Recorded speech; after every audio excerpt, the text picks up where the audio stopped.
There's a veterinarian crisis in Arizona right now. Doctors tell Fox 10 nearly every shelter or animal hospital is short on doctors. And at least one rural vet is being forced to close their doors for good in just days. Steve Nielsen tonight takes a look at the situation and the push at the state capitol to combat that shortage.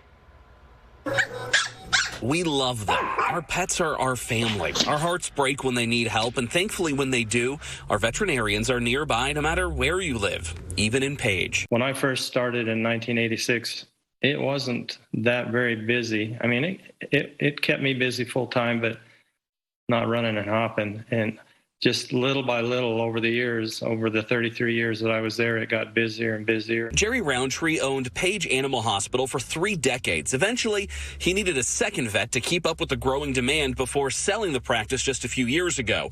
But the hospital he built may come to an end because there aren't any doctors. The vet who ran the place left, so Jerry started flying back from his retirement home to keep the doors open while they tried to hire a new one. We are just in a period of time where there are not enough veterinarians available, and we couldn't find him help. And he eventually chose to leave rather than just stay buried with the work. But Jerry can't do it alone forever, and no applications are coming in. I was really distraught to hear that it might be closed because the people of Page are so isolated, 135 miles to Flagstaff, 65 miles to Kanab, Utah. They would not have immediate veterinary care. So go over this. Yeah. Phoenix is filled with problems too. The Arizona Humane Society on any average day has about 500 animals under roof and about 500 animals in foster.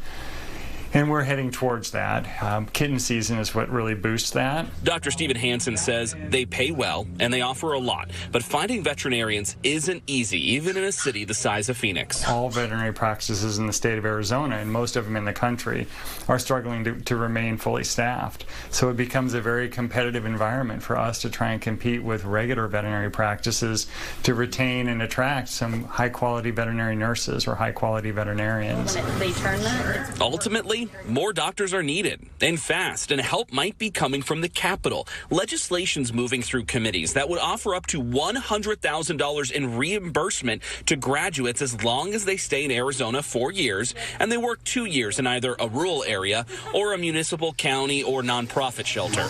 It's a shot in the arm for a profession that's been burdened by debt. And we believe that that will be a huge incentive to retain those quality veterinarians and allow us to run at full capacity. Good boy. And it's welcomed news for prospective veterinarians like Charity Mattingly. She's a senior at West Mech, learning what it takes to be a vet before heading off to college.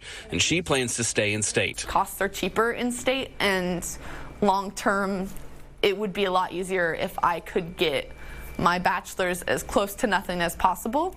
Since I then have 4 more years, that's about $300,000 to $500,000 added on to whatever my bachelor's degree will be. Is that good water? Yeah. There's only a couple of options in state, though, like Midwestern University. University of Arizona recently started a new program that the Humane Society is hopeful will create new interest. Charity says no matter what she chooses, it'll mean debt for her. Haley Adams, one of her veterinary instructors at West Mech, says it's great that teenagers can learn so much before starting college. So if they were to graduate high school, go and attend whether it's a veterinary technician or a veterinary program, they're going to accumulate some debt. But here it really lets them know if this is the field for them. That's perfect. And she says the industry needs more students. The field is struggling. Pretty much every clinic that I'm aware of is looking to hire, whether it's at a reception role, an assistant, a technician, or veterinary role. We're just not able to fill the seats of individuals that either leave for personal reasons, retirement, they leave the field and we don't have the individuals to fill those spots. Charity says she believes debt is a significant factor holding some future vets back. I've talked to a few other students in my program, and they aren't looking at going to a university or a 4-year college because they just don't have the money for it or the ability to get through it without putting themselves in debt that they're not sure they can overcome.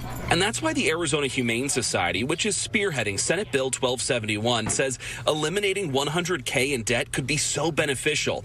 Dr. Hansen says other states are keeping an eye on the Grand Canyon state. So they're actually watching Arizona very closely because this legislation does have the potential to help those shelters. and they're hoping that maybe they can also introduce similar bills in their states that expand theirs. But it's not just the big city shelters. It's also for places like Page, Arizona. Jerry believes that bill will eventually help, especially in addition to what they pay. The compensation package that we're offering a veterinarian who is willing to come to Page would match anywhere in the state or anywhere in the country. But if it passes, it would only start for 2023 graduates. That's a long ways off for an animal hospital that's out of doctors now. Jerry says the new owner of Page Animal Hospital will close for good on Friday if they can't find anyone. Despite that, he remains positive because the people of Page need their business. I'm optimistic. I just have a good feeling that something's going to work out. I don't know when, but it's going to work out. That was Steve Nielsen reporting. Unfortunately, Jerry confirmed to us that the vet hospital in Page is closing tomorrow, but he remains hopeful that a doctor will eventually be found so they can reopen. I hope so. The folks up there need something in the area. In the meantime, Senate Bill 1271 has passed the Senate and is currently sitting in the House.